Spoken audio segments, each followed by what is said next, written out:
Merry Christmas. Today is day 2 of week 1 through the 33 days of Eucharistic Glory. I hope that you've been able to get your book and keep up on the readings. Again, don't give up. If yesterday was tough, yesterday might have actually been exciting. We're starting something new. Today might have been more difficult. Stay the course. Don't give up. If we have to, set aside some extra time, if we have to, really push ourselves through it, make it happen.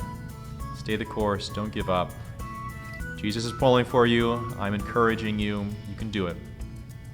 Today, Matthew Kelly talks about the difference between a pilgrim and a tourist. When I was a senior in high school, the parish that I went to that was just on the street from my home, the pastor there at the time took a group of high school seniors on a pilgrimage to Rome and Assisi. And I was one of the very first classes that got to do this with him. There was, I think, 12 of us or so. He had studied in Rome and also worked in Rome, so he knew how to get everywhere. He did it as cheaply as he possibly could just so that high school students could afford it. And we slept on floors. We largely ate at the cheaper restaurants. We walked everywhere, and sometimes it was several miles in a given day. We would walk everywhere. He had this hat that he had on that had this flashing thing, and he would just turn it around. He would say, I'm going to get from here to the Pantheon. I'm going to get from here to St. Peter's Basilica.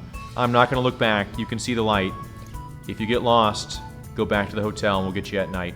And so you just had to keep up with him. He was not a slow walker. Those were tough days. Those were amazing days. I really do look back on that experience with great admiration. When I was in my last year of seminary, we were actually supposed to go to a pilgrimage to the Holy Land, but that year it was kind of some stuff going on in the Holy Land, so we weren't able to go. So we also went to Rome and to Assisi. In Rome, we did more sightseeing and prayer and whatnot. And in Assisi, we actually did our 5-day silent retreat that every seminarian is required to do prior to ordination. And we stayed in the finest of hotels.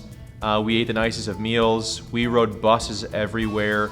And we kind of complained a little bit because we didn't get to pray in these historic churches the way that we wanted to. We didn't, get as much free time to kind of wander around and see things. My first pilgrimage was a superior pilgrimage to my second pilgrimage. By the time we got to our retreat in Assisi, which is where St. Francis is from, we kind of felt some shame and guilt. We're praying where, this man who kind of gave up everything, lived a very radical life, and we hadn't really been living all that radical of a way. We had been living more like tourists than pilgrims. How are you going to endure this pilgrimage? We're on pilgrimage for something to happen. Almost always when someone's on pilgrimage, they have some intention in mind. Prayers for a loved one, prayers for themselves, prayers for the poor souls in purgatory, praying for a happy death for someone, praying because their marriage is struggling. Right, a tourist goes to get something. A pilgrim goes to give something. What's going to be your intention these next 31 days? Right, are you pilgrim or are you a tourist? Merry Christmas. God bless you.